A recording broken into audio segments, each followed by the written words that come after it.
For Krisma Aryani Albanjar, the stage is yours.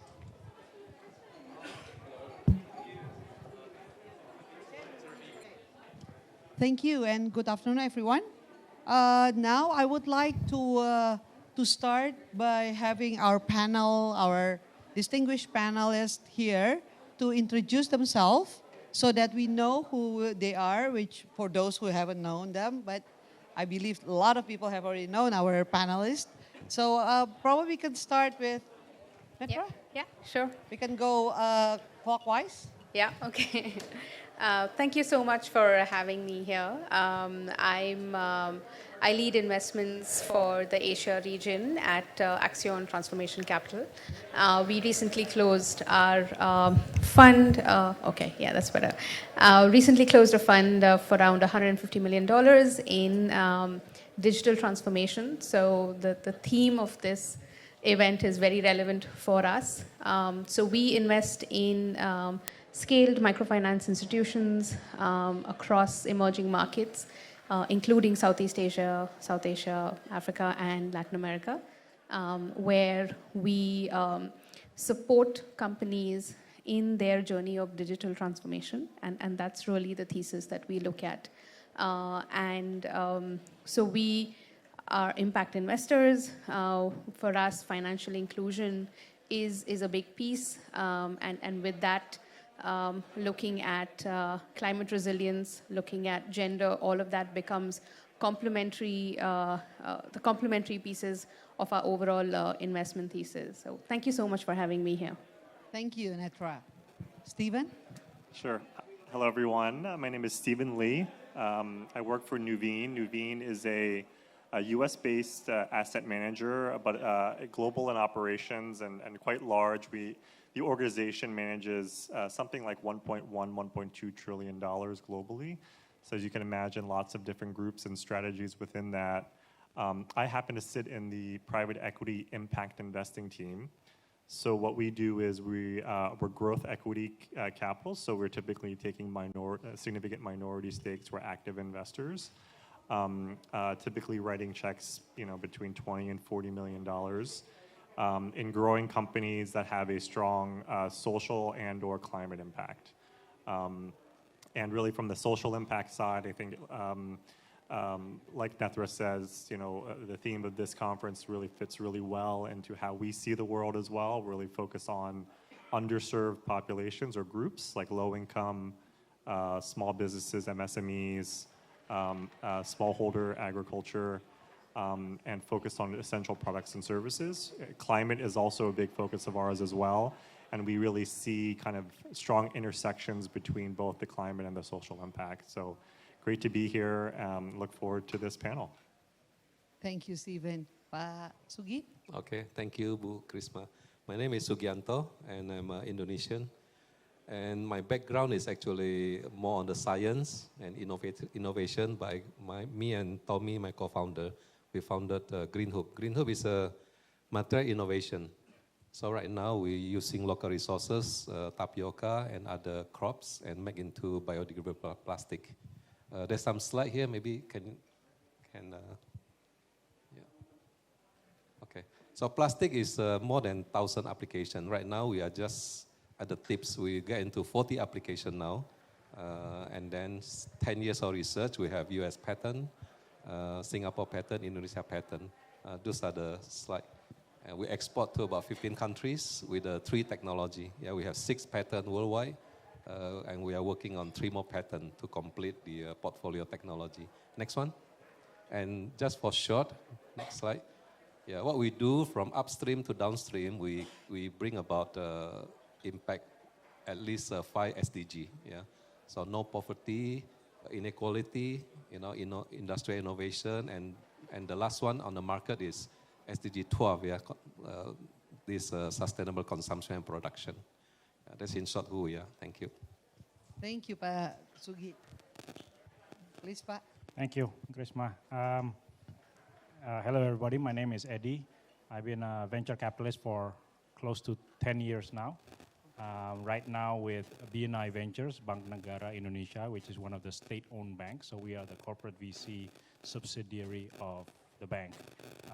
We invest in mostly fintech-related fintech and fintech enabler startups, early stage, preferably Series A, ticket size $3 to $5 million per investment, and we have a global mandate. As full disclosure, in my previous role at a different state-owned corporate VC, we invested in Green Hope and also Amartha. So I do have connections to Amartha and also Green Hope. And so while I was entering the grounds here, there was women borrowers. I think we all passed through the Amartha women entrepreneurs. And I stopped by one of the booths and they gave me this songkok. So just, it's not I wasn't paid to do this, but I'm gonna promote them by wearing this songkok. It's 150,000 rupiah per headgear. Although if somebody wants to pay me 250,000, then I'll gladly take your money. Thank you. Thank you, Pa Eddie. So, okay, I will give the first question and the first opportunity to Stephen can you actually, Stephen, to share the trends of investment in ASEAN and also what's ASEAN's trajectory for the future? Can you give us your outlook? Sure. And I think there's a few slides that we had prepared. Just, I mean, these are sort of macro numbers. Maybe a lot of people in the audience already are familiar with them, but just thought it would be helpful to level set just in some numbers, and then I'm also happy to give some additional thoughts on the future of ASEAN, at least from my perspective as an investor. So if we just move to the next slide. Just briefly, some high-level numbers that, in terms of ASEAN, about $6.6 trillion GDP by 2030, growing at about 5% for this current year. Significant FDI inflows, about $224 billion 2 years ago. Trade value of about $4.5 trillion. High urbanization rate and also internet penetration and extremely high literacy rate. So just some facts about the region. We can move on to the next slide. Just giving a little bit of an outlook both from last year and this year in terms of GDP, and as you can see, really across the region, we mentioned sort of the 4.8% GDP growth forecast. Most of the large economies within ASEAN are expected to be kind of in the 5 to 6% range. Maybe Thailand is probably closer to some of the more developed Asian numbers, kind of on the right-hand side. But as you can see, most of the large economies in ASEAN are expected to grow at a 5 to 6% rate, which obviously compares very favorably to kind of North Asia, the US, Europe, et cetera. Next slide. Just to give you a sense in terms of ASEAN, where the FDI inflows are coming from. You're seeing sort of interest across the world, a significant portion actually coming from Japan, about 12%, 16% from the US. So you're sort of seeing kind of this global interest in the region, really for some of these because they're seeing a lot of these same macro numbers that we're seeing here today. Next slide. Just to also give you a sense in terms of from a private equity venture capital perspective, the PE industry, despite the global tech winter that we've all kind of been experiencing, the region has actually held up quite well from an AUM perspective and a dry powder perspective. When you compare it to some, globally, I think the rest of the world has decreased in size by 11.5%. Whereas ASEAN is really kind of holding its own and still kind of seeing some growth. And so I think that speaks to the global interest in the region. You will see, I think this is sort of a function of that global tech winter that we did see. So there has been a slowdown in deals over the last couple of years. That's not necessarily unique to ASEAN, but ASEAN has been affected by this. So this sort of does speak to a little bit of the kind of the global headwinds that we've been seeing kind of in the PEVC space over the last couple years. And maybe just one last slide that I wanted to cover around some of the key trends. So we're seeing significant interest in Asia kind of being this sort of engine, particularly this China plus one strategy. A lot of the economies within, or some of the economies within ASEAN are benefiting from this global shift in corporate strategies to this China plus one strategy. You're seeing, to kind of what Nethra mentioned earlier, kind of this focus on inclusive digital services and a digital economy. And also, greening and sustainability becoming a larger and larger theme within the region. Still early, but we're seeing more and more of this really on a daily basis. And this sort of, this is the last slide that I had to cover, but just in terms of some additional thoughts on the outlook of the region, I think as an investor, what are the things that I look for in a region? From the macro standpoint, like as we covered just earlier, you're seeing a very positive overall macro trend despite some kind of short-term headwinds. You're seeing kind of these, you're seeing large economies and fast-growing economies. So I think from a macro standpoint, I think that checks the box. From an entrepreneur and company perspective, as I'm in the market, as I'm meeting companies, I'm meeting great companies. And I think, and great entrepreneurs, and at the end of the day, that's, as an investor, that's the key building block. So I think I also would say, okay, check the box on that one. When you think about capital markets, and I think that there's probably still more room for the region to mature from a capital market perspective. But if you really kind of you go back 3 to 5 years ago, all this interest, in particularly from international investors, even local investors, you're seeing kind of the maturing of these capital markets at different stages of the growth of these companies. And so I think you're seeing a really positive trend from a capital markets perspective. And then I think I would maybe mention sort of exits as kind of being the piece that I think you are, that we still, I think, are looking for some more validation. But when you look at last year, the IPO market, Indonesia was a real leader globally in the IPO space, and I think that is sort of an early trend, and that you'll see more and more of these exits happening within the region. So I think when you look at the overall picture of ASEAN, and despite some of these short-term headwinds, you're seeing a really the pieces that you're kind of looking for come together, which is why I think it explains all this interest in the region and why I remain very bullish on the region moving forward. Okay, good. Now I would like to turn now to Pa Eddie. So Pa Eddie, after we look at, I think you have the same numbers, almost the same number at least with Steven. So what do you think the challenge is coming up, and then what do you think that industry that's within ASEAN should actually anticipate it? Okay, thank you, Prisma. I want to build on some of Stephen's points, right? Very good points.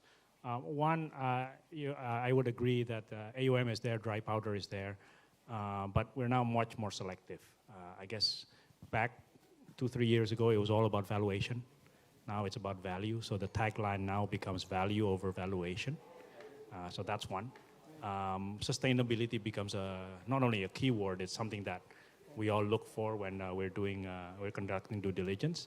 And not only because we expect the startups to be sustainable, our LPs, our investors are mandated that way.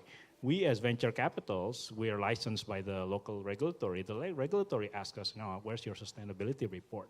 So nowadays, it's not only the VCs have to publish an annual report, we have to publish a sustainability report. And a lot of that trickle down to our portfolio investees. So I guess that's customary, it's mandatory now, having a sustainable element to our portfolio. In terms of challenges, I also agree with Stephen, exits. I think exits are now, I guess, more and more looked at. And particularly in Indonesia, I can't speak on behalf of all the other jurisdictions. We've had some high-name IPOs in the past, and some of my friends are here, Yan and the others. We've had, again, naming names, but that's like some big ones like Bukalapak, Gojek, Tokopedia, Blibli, successfully IPO. But after that, then that's when the challenge comes because the stock price goes down. And this is not only to them. Even Grab in the US, when they listed, the stock price came down. So that's a challenge. How to maintain the momentum, because for the startup, they can get fundraising through an IPO. That's successful. They get money. But for the retail investor, what happens after the IPO? Is it a good play? Is it a growth play or is it a dividend play? And so it becomes a totally, completely different ballgame. And then you have the perspective of us as the investors. We also want liquidity. And we cannot be a shareholder, for example, Amartha. If back when I was an investor in Amartha, I cannot be an investor in Amartha for 10, 15 years because my LPs will be screaming at me and say, I want my liquidity back, right? But we need to manage that also in a proper way. Obviously not 5 years, but also not 50 years. Where's the perfect time or the best time to exit within that time range? So in short, the market has changed since 5 years ago. Value is now important, the valuation. We look at sustainability, but we're also with an eye towards exits.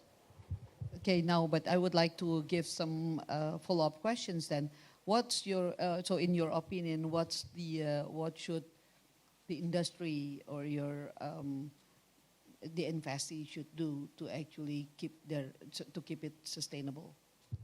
If we look at other countries, and this is a good question, several ways. Everybody says the textbook answer to exit is IPO. In my opinion, and I've done this before without naming names, most of the times M&A is a better exit. I think we would agree, right? IPO is great on paper, get the publicity, but there's headaches after that, and volatility of prices and so forth. So the M&A market has to be more vigorous, and you can enable that by giving incentives and creating a healthier ecosystem so that there are more M&As in the market. For example, again, maybe Silicon Valley is a bit far off in terms of a benchmark, but why is Silicon Valley so vibrant is because a lot of the startups there, they don't reach IPO because they're bought by the big tech companies. Apple, Google, Facebook, Amazon, they're big buyers of smaller startups because of the proprietary technology, because of the intellectual property, because of the distribution, whatever it is, right? There are a lot of patents and so forth. That hasn't happened in Southeast Asia yet, where the big tech companies, you have one or two, but not, I guess not happening often enough, where the big tech companies of Southeast Asia, or the unicorns, so to speak, of Southeast Asia, acquire non-organic growth, other smaller. And when you have that ecosystem that I guess happens naturally, the exits become much more diverse and much more often. Thank you, Paidi. Then after this, I would like to go to Netra. So Netra, what do you think? You, as a global investors, as Pa Eddie is saying about what's going on in Indonesia, and then how do you look at it in a global perspective? So I agree with pretty much what Stephen and Eddie was saying. So for us, what we are increasingly seeing as thesis come out of markets like Indonesia is, again, because we are looking at digitization, we are seeing a lot of financial services companies adapt to a changing environment. And I think that is supported by regulatory policies. We have OJK coming up with specific policies on financial inclusion, financial literacy, making sure that there is participation both from public and private sectors in MSME, for example. So I think we are seeing a changing environment which is supporting themes like this. And while COVID has, a shock like COVID-19 has accelerated this, but we are also seeing that this is here to stay because we are seeing climate risk being one big element, which again, where inclusive finance is going to play a very important role. in just helping the vulnerable communities to deal with any kind of climate shocks. So I think as a market, we are seeing countries like Indonesia specifically in the Asean market, which has evolved with multiple sustainable business models in the financial services segment. And I agree on the point of when we are looking at markets where there's not as much international investor participation, we're always going to be concerned about exit because we are all funds, and so we have to keep that timeline in mind. And so what is the role that we can play as investors? One, in adding value for these companies, providing access to international markets, and having an enabling environment in that country which will help us make investments easily and also exit. So I think these are some of the things that we look at. So about other market, do you have any comment about other ASEAN member market? So I think we are more active in Indonesia. We have looked at markets like Philippines and Vietnam. Again, there is a lot of opportunity, and I think, but for us, it's more of a business call because of our thesis of looking at scalable financial institutions to find a model that suits us, which kind of checks all the requirements on size, on scalability and profitability, and obviously, like we've been speaking about exit. We do have challenges in finding those kind of models, but I do think that there is a lot happening. Again, on the digital finance side, we've had the digital banks license that has been come up in Philippines. I think there are around 6 or 7 of the digital banks that has picked up pace. Mobile wallets have picked up pace in markets like Vietnam. So I do think that there is a lot going on, but maybe we are not the right kind of investors given our own restrictions on our thesis. But I still think that these are good markets that if there is a way we could partner with someone, we would love to. Okay, thank you, Netra. Now we go to Pasugi. As an investee that's been around, could you share with us your experience and then also your challenges? And after listening to our other panelists, what do you think as CEO, as investee? Yeah, for us, we are in the material innovation space. Yeah. I hear you, all the other panelists in the financial sector. One thing is changes, right? I think it's similar for us too, but it's exciting kind of changes from the material perspective because the world is, UN has declared war on climate change since 1988, and then 2017 on plastic waste. Now, those two are really what is Green Hoop technology can help those two issues. That's the exciting part. And so from the sourcing perspective, for example, renewable plastic, right? All the plastic in the world is from oil and gas. So now by going renewable, we can reduce the greenhouse, we can reduce the energy, which is great. And when it's become waste, turn into bioplastic, become waste, it is safely biodegrade. Yeah, so those two are exciting. Now, on ASEAN perspective, the challenge is basically new technology. Okay, regular plastic have been around 60 years in the world, and the ecosystem is there. All the lab in the world be able to test regular plastic. Manufacture, sales, they don't have to educate the consumer, the customer. As long as you can produce cheap price, good quality, you can sell. Whereas green plastic, it's not easy. Yeah. Maybe over 95% lab in the world not able to test green plastic. And then regulation from government is neither here nor there, not complete yet, because it's new. Those are the challenge. And but it's an exciting time, And one thing for sure is that talking about waste, it cannot be one solution fit all. Yeah. In the last humankind, we go through Industrial Revolution 1, 2, and 3. And 1, 2, and 3 is always coming from industrial perspective, which means If you set up innovation factory in Europe, US, immediately you can duplicate in Asia, in Indonesia, in anywhere, right? As long as you have money, the funding. But getting into Industrial Revolution 4.0, its main thing has to be localized. Yeah, plastic waste, for example. Treating waste is different from country to country. Climate is different. And that's what's exciting for ASEAN, for example. We are quite a similar culture, similar climate, similar income. So to have, for us, is for me, it'd be good to have unified standard, yeah, for ASEAN. That's something that we need to work on. And then another thing is, as I mentioned, the world is moving away from, it's a post-oil economy.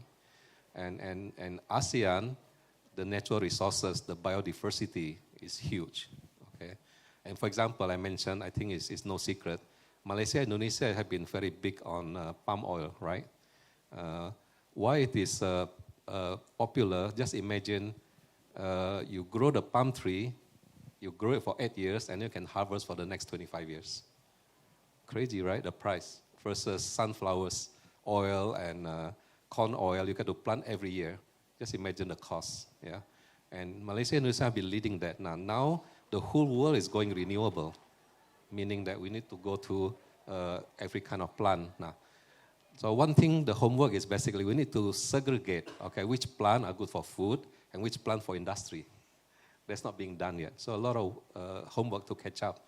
But then there's again, you know, throughout ASEAN, we can do farming all year round, right? Because of climate. Whereas the four-season country, the north is four-season. They have a long winter. I used to live in Minnesota. The winter is like long, 4 months. So it's, can you imagine that logistic alone is like giving us a lot of advantage. Yeah. So exciting time for material innovation. Yeah. So, but Pak Sugi, you've been in this challenging industry, which is now is probably, as you said, it's opportunity because it's sustainability. It's actually a greener, you know, industry. But you have to deal with investors who are actually trying to exit. Was actually, you know, probably 5 years to 10 years they have to do that. But as you know, your industry, it takes like more than 15 years to actually give some result, for example, right? So how do you deal with that? How do you think that others or we can actually deal with those you know, differences, and then how that is going to you know, be how can you actually just that question? I mean, like, how can you actually? Yeah. For us, is for me, I spent 10 years in the US studying and working at 3M, and my background 10 years is always about R&D. So coming back Indonesia, mid-90, my family already in plastic. So my father setting up a plastic packaging, supply to Unilever and many multinationals here in Indonesia. So I know plastic very well. And naturally, when I came back, I feel bad about polluting the world, yeah, with plastic. That's back in the 90s, you know. And so the year 2000 is where I embarked on 10 years of research. Okay. Now at that time, we don't look for investor. Basically, it's every available cash flow from the company we put into the research. Not easy, not easy. Yeah, 10 years is and why research so long? Pricing. Yeah, how to come up with a new material, but then the price is affordable. Yeah, as we know, 97% of patent worldwide did not make it to market, and the cost of patenting even cannot cover for. They cannot, you know, from the technology. So we are today. We are fortunate. We started with the family fund, and then move into the seedling fund is basically friends and family, and then only Series A we start to open up to like Pak ID. Thank you for the support. Yeah, Series A, and now we are on Series B. Yeah. Do you have any trouble, you know, dealing with the investors? I mean, like, you know. What do you think, Pak ID? Negotiating. Don't look at me. So. No, because his work is at that time especially, right? We are not talking about ESG and sustainability, right? I mean, you do have, because after this I'm going to go to the investor, how we are actually work with us. Yeah. So 6-7 years ago, it's fortunate I have a longtime friend, Tommy. Tommy, similar background in the sense that we both in the US studying, working, and then we came back. So, but we have a very different set of skill. I'm more on the scientist, I'm more on the technical side. And Tommy, coming back Indonesia, he spent time in BCG, okay? So that's why we have a very complementing skill, and that brought, we will not go through Series A with you know, Pak Edi, or that if it's not because of Tommy. Yeah. So that's an important partnership. Sorry, I just want to, on the previous note, not talking about Green Hope, but, you know, but every week my team or myself, we receive pitch decks from startups, and they always say, oh, you know, Pak Edi, my company, my startup, they take so many SDGs. You know, how many SDGs are there? 17 or something, right? Yeah, 17. There's 17 categories of SDGs. And then we tick the box for like about 4 of them or 5 of them.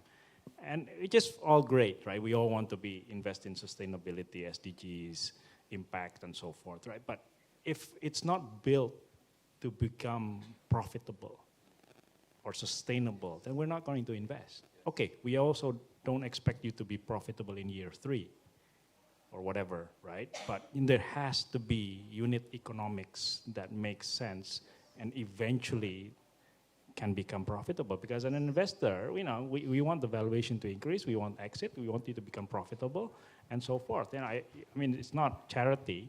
Great if you're sustainable and your impact and so forth and change the world, but you know, if you're not sustainable and rely on continuous capital injection from investors, then it's not something that we would continue to support. Correct. Okay, now sustainability and making profit, like, right? How do you actually make sure that this is going hand in hand? Can I go with you first? Sure. Yeah. I mean, I just, you know, I come from a growth investor perspective, meaning we're not early stage investors, so we're not going to provide any seed capital, not even the Series A, probably not even Series B, which means, you know, by the time you've kind of gotten to a certain size or maturity that we would look at, you've already proven a lot of things about your business. So in some ways, I have the luxury of looking at companies that have already gone through those hard times, have struggled through the unit economics. You know, I mean, I'm just being honest here, right? This is sort of as a growth stage investor, but it doesn't mean that all the challenges have been met, right? Because when you're looking to scale a company, when you're looking to build it, you know, you're really setting yourself up. And I mean, the way that we think about it is, you know, if, you know, by the time we invest, and obviously not that we make any promises on this, nor should anyone make any promises, but within, say, 5 years of our investing in IPO, and if you hit kind of your business plan, an IPO is a possibility, right? Is sort of kind of like a rule of thumb. I wouldn't sort of put any kind of real kind of hard promises around that, but we're here to kind of to walk with you into scaling your business, and it's not, and it's about selling more widgets or whatever you're doing, but it's also what's the right governance for your company, what's the second line of management, third line of management that you need to have to support this level of scale. What are your IT systems? What are your, how are you thinking about your expansion strategy? So we're our investors. Our role is to sort of help to be partners with companies in that journey. Now, maybe to answer your question, so it's important for us to pick companies when we kind of look at them and diligence them, to say this, you know, to Eddie's point, like this is a good, solid, profitable business, and maybe hasn't reached its full kind of full potential of profitability because it needs more scale. But that this is the core of this business is a very solid core company. But at the same time, we're impact investors as well. So in terms of our screen, is we will only invest in companies that we believe have a social or climate impact. So for that's sort of really how we support that. And really, sustainability, you kind of view it kind of in 2 different ways. Sustainable in the sense that, you know, it is, you know, more climate friendly or promotes sort of the climate policy goals, but sustainable in the sense that the substance of your business, you know, all the sum of all the parts of your business, including your people, your systems, your processes, all of that, your operations, is also sustainable and can last and can weather difficulties and such. And so, in that sense, we can kind of we're looking to balance both those goals. Netra, you want to have? Yeah. So and then also please look at the ASEAN. What's the opportunity? How big is the opportunity of that in ASEAN? So maybe just answering the question on sustainability and profitability. So one of the things that we work with companies is we have an impact measurement framework that we use at Asean. And because we have LPs and we're investors, we track like hundreds of these metrics. But one of the things that we as a fund are very clear on is, one, these metrics need to be relevant for the company. So it's part of a CEO dashboard itself. So those metrics have to be relevant. And the other thing that what we do is we identify 3 or 4 impact goals. And that goal is really for us as an investor to work with the company to say, how can we support the company to achieve that goal? So we track those impact goals. Now, it could be as simple as ensure women employees are at least 15% of your total employee base. So it's a goal that the company has to think about. We have to think about on how we can support them. And that's where our strategic intervention comes into play. So by having these goals around sustainability, it could be on anything. So we have a vehicle finance company where we're saying, let's look at EV financing. Should be at least 5% of your portfolio, and if there is a market. So what is it that we can do? Can we provide technical assistance? Can we help them with any kind of partnerships? So I think that helps us keep that focus and talk about how we as a fund have identified goals, also looking at metrics at a portfolio level that we want to track. So I think that's how we have been looking at not just being a growth stage investor, but really keeping in mind that we are also a social impact investor. So yeah. Yeah, can I add on? Yes, sure, Pa. Yeah, I agree with Pa Eddie. We are fortunate early on as we do the research, but we were being helped by we were also awardee from the World Economic Forum, social enterprise. So early on, we know that the word sustainability has to include profitable. If it's not profitable, it's not sustainable. Then it's non-profit, So we have that. So we although we are material innovation company, but we choose to run a Green Hub on the social enterprise basis. Okay, from day one, that's in the DNA of the company.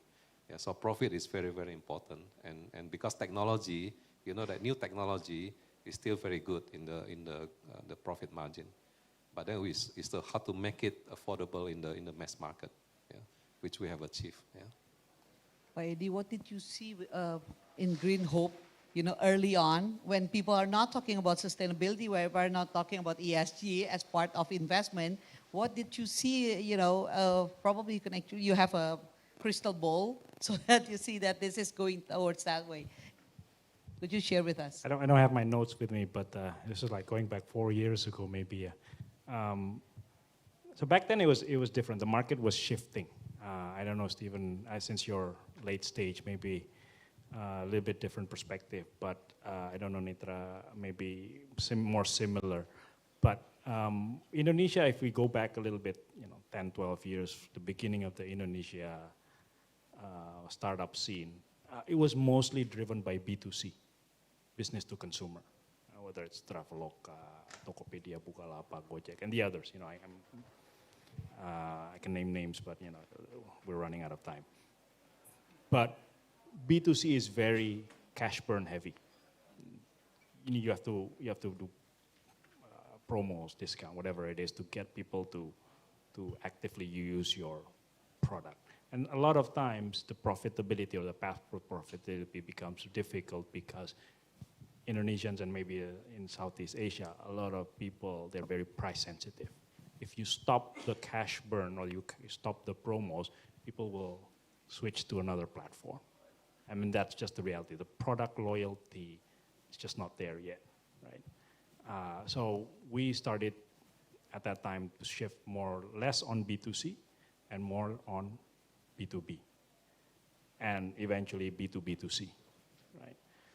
Now you have other schemes like D2C, direct to consumer, and so forth. But again, that's a different topic. So back then we were looking mostly at more B2B, less B2C, and I think Green Hope and the others fit that profile because we thought at that time that the path to profitability was going to be shorter, and it should be. Why? Because, and this is tricky as investors, maybe with different stages, but as investors, we're a hard bunch to please, yeah. If you're profitable too early, we say that, why are you profitable so soon? You're not growing enough. Exactly. You should be expanding more. Okay, forget about profitability for now, right? But if you're never, or the path to profitability is long, then we'll scold you anyway, right? Say, how come you're not profitable yet, right? I mean, this is an investor. Me and my colleagues, we're a difficult bunch to please. But that is the reality. So, and it's not the same. For some, it could take 5 years. Some it could be 8 years. Some with 12 years. And Amartha is a different story also. I mean, I invested in Amartha in the beginning, right? And it took them maybe 6-7 years to reach that profitability stage. If they were profitable in year 3, we would have said, it's too early. Go spend some more money. Go expand more, right? But if it's 12 years, we're going to say, it's time to become profitable. So to answer your story, it is the evolution of the investment cycle, not only in terms of stages, but also sectors, business models, and so. And we will still continue to go through this evolution. It's just not, the story has not we've not reached the end yet. So just be in the market, look at what's happening, look at other countries, India, for example. It's a much more, I guess, vibrant and active market because of the population. China, to a lesser extent. And now we're looking at, Vietnam is also interesting to look at, and so forth, right? So just open your eyes. And for us, we just can't look at Indonesia alone. Thank you, Berdiri. Now, I think we are getting into question and answer. If we can actually get questions from the audience. Any questions for our panelists? Not yet? So I'll give you guys time to think if you have questions for the panelists. So we should give them a gift. I should give them a gift, right? Yeah, hey, is there a gift? So, okay, we have two here. I have one here. Hi, thanks for sharing. Could you tell your name? Oh, my name is Toshiki. I have a software house. I have a question for Pak Edi. Pak Edi just mentioned 4 years ago you invested in Green Hope, and because the path to profitability was shorter compared to others. Now with the current trend, I heard a lot of VCs are looking at, they want a company to already be profitable. So I want to know what's your take on your investment strategy now versus 4 years ago. It's a good question, Toshiki. Thank you for your question. I can answer directly. Yes, okay. directly. It depends, right? I mean, if we're Series A, right now, BNI Ventures, we're at Series A. At Series A, maybe in Indonesia, it means valuation of approximately pre-money $50 million US or $50 million US dollars. Do we expect to be profitable at that stage? No, right? But if you are at Series B, B plus, going on C, and we don't really see a path to profitability yet, then we will question that.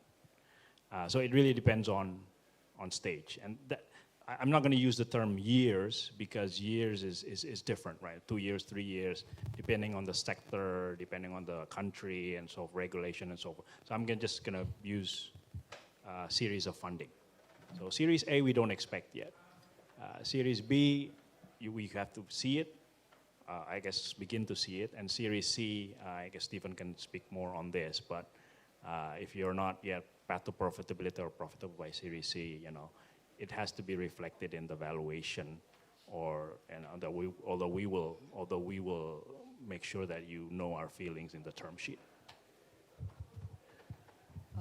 Yeah, Stephen? just as a growth stage investor, I would say profitability has always been important to us. I don't think has really actually the last couple of years have really changed our approach, and I think the way that we see it is, we think of it as any investment has a number of risks, right? As an equity investor, you're taking risks, right?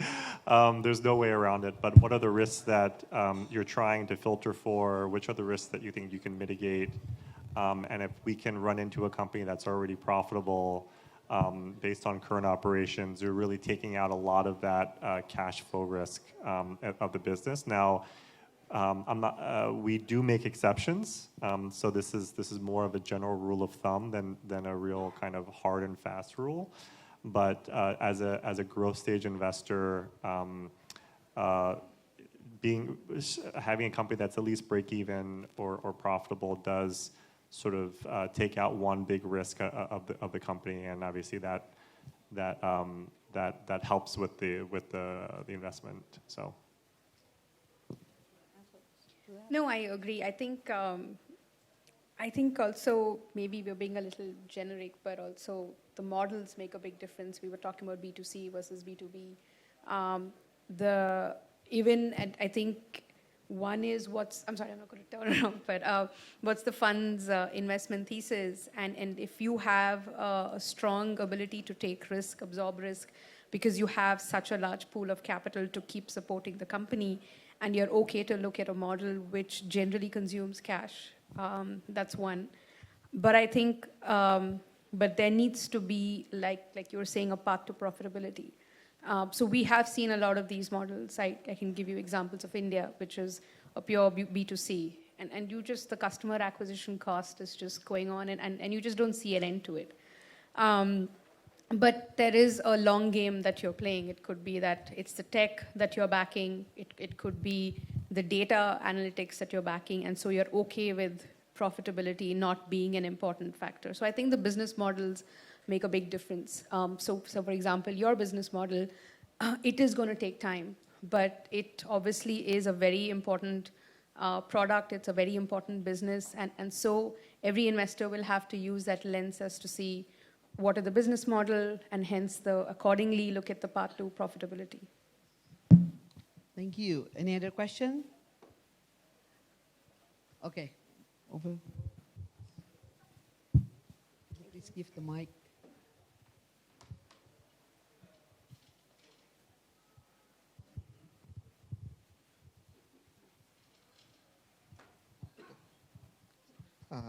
Okay. If I can recall, the session is about the ASEAN is on the cusp of fulfilling its long-held promise. We talk about a lot about the vendor's perspective. Maybe I just want to ask a simple question. How can ASEAN as an organization community play its role as engaging another country in playing their role in to maybe related to MSME aspect in this case? I think that's all. Thank you. If you don't ask the question, I will. Because we need to have that as well to see this perspective from our panelists. Paidi, wants to? Go ahead. Or Netra? I'm going to give it a shot. So I think you're specifically asking other countries working with ASEAN market. Is I think, yeah. So I probably only have to give you the lens of an investor, because for us it's still about partnerships with countries which has an enabling environment for international investors. So again, given we are focused on inclusive finance. For us, where we see the opportunity is markets, which is really supporting an inclusive finance environment, looking at an opportunity. So we have been talking about Indonesia's very large untapped MSME market, but what is a key driver is a regulatory environment. We are seeing a lot of programs being launched by the central bank, by OJK, that gives us that, and so also looking at a regulatory environment like new licenses, like P2P financing. So I think all of that plays a very important piece in when ASEAN is looking at partnering with international investors. Similarly, in the case of Philippines, is a market that we would love to work. But like again, when I'm looking at inclusive finance, we are seeing a lot of opportunities. We are seeing, again, an enabling environment, because a lot of these markets, especially in emerging markets, which we are, and I'm seeing it in markets like India also, government policies, pushing funding, helping investors to push funding, helping financial services providers to push that funding to the end customer. I think that is very important. Just to give you an example, while we talk about climate resilience, it's not that easy to think about financing in that segment. So for example, in India, if we have to convince our portfolio companies to look at climate resilience financing, for them, they have to see a business, there has to be a business sense in it, right? So how do you make sure you do that? So you have guarantee programs, like it's fine, back this customer, but the government has some guarantee programs which covers these customers. So I think it's making sure that there is, you have the regulator perspective, you have where investments are easy to make, and also we've been talking about sustainable and profitable business models, so to be able to find those kind of business models. So I think that's really the way I would look at it in how we could partner with ASEAN countries. I don't know if I've answered your question, but I can just give you that perspective. Stephen? No, I think that's actually a perfect answer. I would probably echo the same things in terms of continued regulatory support, allowing for innovation, allowing for different models to really address what SMEs need. So I fully agree with that, and also making it easy for international investors to come in and also exit. I think those things will be important in terms of really attracting kind of more and more capital into the space, and then just really kind of also learning from other models, learning from other countries, what has worked, what hasn't worked. I think that I think that happens naturally in the markets already, but I think just continuing to kind of keep that dialogue going at different levels, right? At the government level, between investors, between companies, et cetera. I think that continuing to happen will only make, I think, ASEAN stronger. So. Sugi? Yeah, for me, coming from the material innovation is because ASEAN, it can be our dream actually. Yeah? Our dream is, because we're using tapioca, and can be other crops too, not just tapioca. Tapioca is known as tropical crops. And if you look at the poverty index, most of the poor countries are in the tropical region. Yeah. In fact, tapioca is known as a poor farmer crops because you don't need seed to plant. You just harvest, you take the trunk and you cut it, you plant it again. So it's very low cost for the farmers. Anyway, our dream is right now, 98% of regular plastic is still 98% of plastic is still regular plastic. So our market is wide open, and the world consumes 400 million tons of plastic a year. Can you imagine? So our dream is actually ASEAN market, change the plastic to renewable plastic, and can serve the Japan and Australia market, developed country. And then we will partner with Africa, tropical region there, and supply to Europe. And then the Central America, South America, the tropical region there serve the US. That would be the ideal, to your question. And the more we produce, the more we pull the farmers. Yeah. That would be ideal how we can help among the South and South countries. Yeah. Oh, okay. So, is there any more question? Yes, one more.